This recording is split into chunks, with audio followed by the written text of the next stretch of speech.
Network News.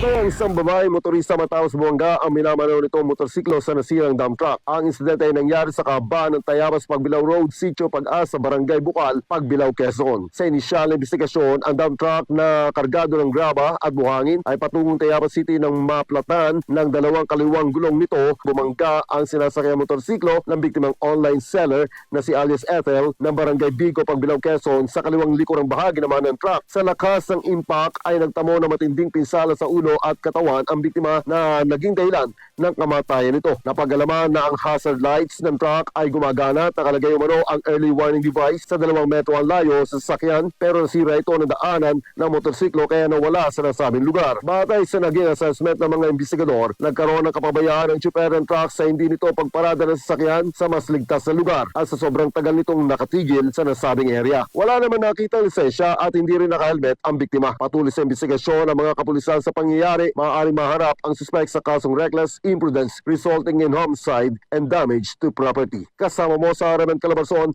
and 106.3 IFM Lucena Idol, Edgar Dumaceda, Tatak, Aramen. RMN Network News.